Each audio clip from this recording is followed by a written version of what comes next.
Sudan-Ethiopia tensions raise fears of military escalation. Tensions between Sudan and Ethiopia are moving into a more dangerous phase after Khartoum accused Addis Ababa of allowing its territory to be used as bases for drones operated by the Rapid Support Forces, RSF, which have been at war with the Sudanese army for more than 3 years. Addis Ababa responded with counter-accusations against Khartoum, alleging support for the Tigray People's Liberation Front, which opposes the Ethiopian government. The developments come amid warnings of a possible explosion in tensions along the Sudan-Ethiopia border and fears they could develop into a military confrontation, particularly after Khartoum recalled its ambassador to Addis Ababa, Al-Zain Ibrahim Hussein, and threatened, through Foreign Minister Mohi al-Din Salim during a press conference last Tuesday, to respond in kind. Meanwhile, military movements and preparations emerged over the past 2 days in Sudan's eastern states bordering Ethiopia, which observers say could lead to further developments if diplomatic solutions fail to calm the escalating tensions. As for the war in Sudan, RSF Commander Mohammed Hamdan Dagalo, known as Hemedti, declared on Thursday that his forces are prepared to continue fighting until 2040 if circumstances require. Sudanese website Al Rakoba reported that Hemedti said during a speech on Wednesday to his forces that army estimates indicate the war could continue until 2033, stressing his commitment to continuing military operations against the Sudanese army. He also held the armed forces leadership responsible for the continuation of the conflict and refusal to engage in peace efforts, asserting that his forces had consistently sought to end the conflict, adding, "We in the Rapid Support Forces seek to stop the war tonight before tomorrow, but can a war stop from one side alone?" He stressed that ending the conflict requires commitment from all parties, saying his side requires a radical solution that guarantees conflicts will not recur in the future, stressing his rejection of a return to the pre-war situation. Sudan-Ethiopia disputes reignite. Drone attacks launched by the RSF on Khartoum on Monday were enough to reignite disputes between the Sudanese and Ethiopian governments. This was underscored by the Sudanese foreign minister's announcement on the same day that strategic drones belonging to the RSF had departed from Ethiopia's Bahir Dar airport with funding from the UAE. According to the Sudanese government, the drone attacks recently targeted Khartoum airport, as well as sites in previous attacks inside White Nile and Blue Nile states in southeastern Sudan, where the RSF announced coordinated attacks from several fronts late last month, in addition to North and South Kordofan states. The forces also attacked Sudanese troops in the border town of Kermik between Sudan and Ethiopia during recent battles there. The town fell to the RSF on March 24th. Ethiopia's foreign ministry denied the accusations in a statement on Tuesday, instead accusing the Sudanese army of involvement with mercenaries of the Tigray People's Liberation Front in the ongoing conflict and of providing weapons and financial support to them, facilitating incursions along Ethiopia's western border. It said the activity of Tigray fighters in Sudan was documented publicly, and that the government possessed reliable evidence indicating Sudan had become a base for anti-Ethiopian forces operating against it. For its part, the Tigray People's Liberation Front rejected the Ethiopian Foreign Ministry's accusations in a statement on Wednesday, May 6th, denying cooperation with the Sudanese government to destabilize the region. T said the allegations were baseless, irresponsible, and reflected a recurring pattern of disinformation through misleading information. The group stressed that at a time when the region requires restraint and constructive engagement, such claims only inflame tensions and obscure the urgent need for accountability and genuine peace efforts. It stressed that it had neither participated in nor supported any activities undermining regional stability, warning that escalatory rhetoric, external interventions, and opportunistic alliances linked to competing regional agendas reflected short-sighted calculations threatening long-term peace. It added that such actions not only strain relations with neighboring countries, but also risk entrenching Ethiopia in conflicts that do not serve the interests of its people. Military preparations on the border. The tensions between Sudan and Ethiopia have prompted military preparations by the Sudanese army and allied forces in the eastern states. Sudan's Kasala, Gadaref, Center, and Blue Nile states all share borders with Ethiopia, stretching approximately 769 kilometers. In this context, the Sudanese Army's 4th Infantry Division in Damazin, in the Blue Nile region, announced that its forces were prepared for any potential threats. In a statement issued overnight into Thursday, it said its forces were in a state of full readiness, constant vigilance, and capable of dealing with various challenges within their area of responsibility. It added that troops on the ground were working with determination to secure the region, protect civilians, and confront any potential threat. The command of the Army's 2nd Infantry Division in Gadaref State also announced on Tuesday that Division Commander Major General Youssef Mohammed Ahmed had conducted a series of field inspection visits covering the operational base in Kiresha, the Tabarak Allah sector, and the Doka operational base, all near the Ethiopian border. It added that the visit aimed to assess the morale of soldiers stationed at advanced positions. The division commander stressed the combat readiness and full alertness of forces in those vital sectors, and declared that the 2nd Division would remain the protective shield and painful strike against anyone lying in wait for the nation's security.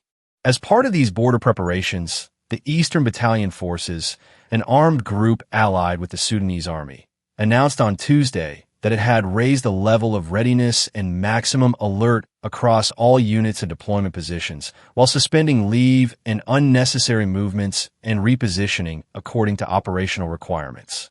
The forces stationed in eastern Sudan stressed their rejection of any foreign intervention in Sudan's internal affairs under any pretext.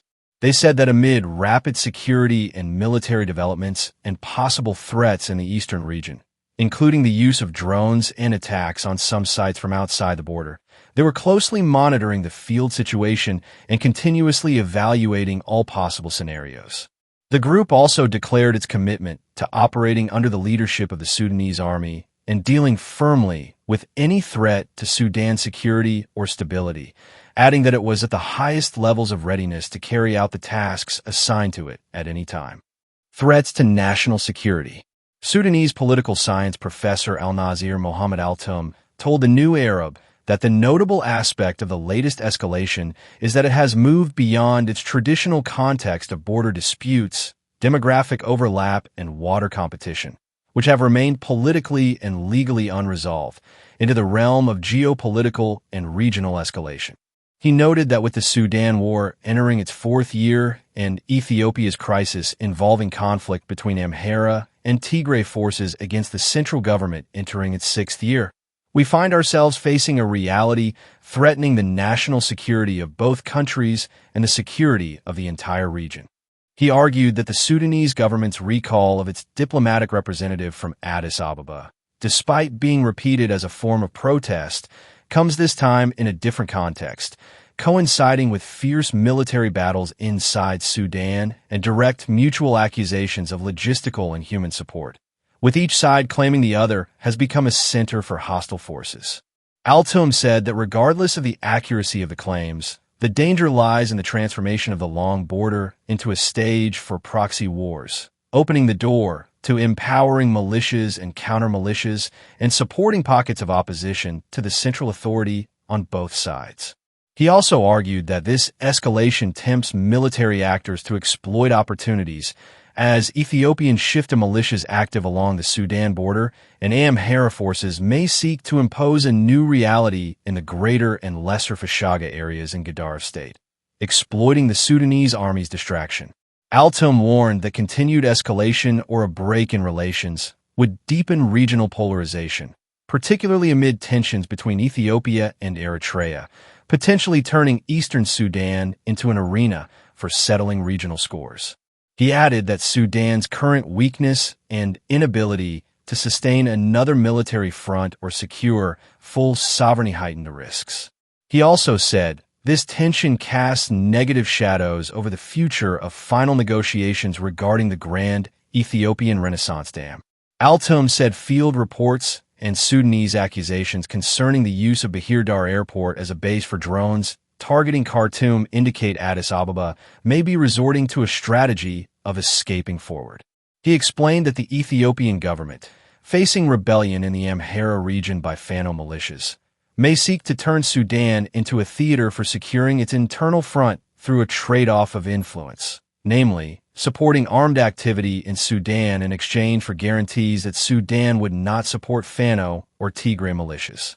In addition, Al-Tum said the Fashaga dispute represents a winning card for appeasing Ethiopian public opinion, particularly among the Amhara, while economic and political pressures could push Ethiopia to provide logistical support to one side in Sudan's conflict in exchange for easing those pressures.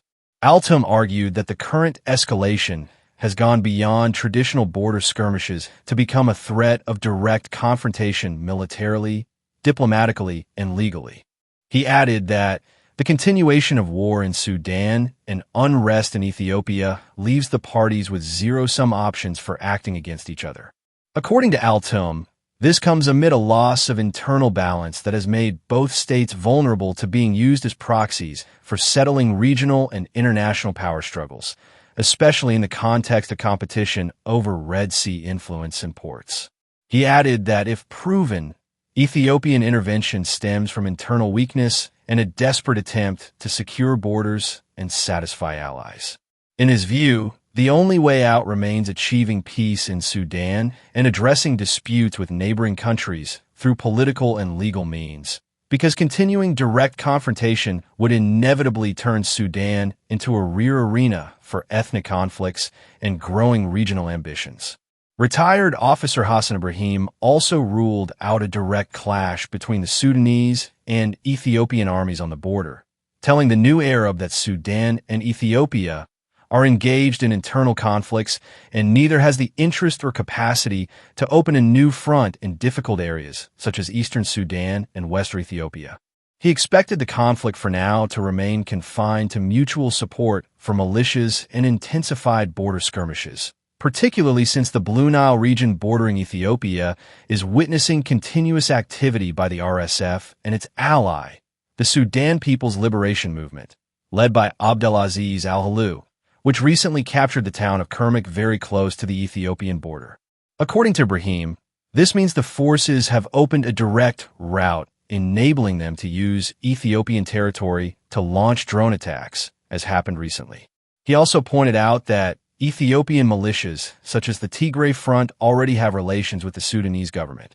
At the same time, he noted that proxy battles are expected and may escalate in the coming days, particularly in the Blue Nile region.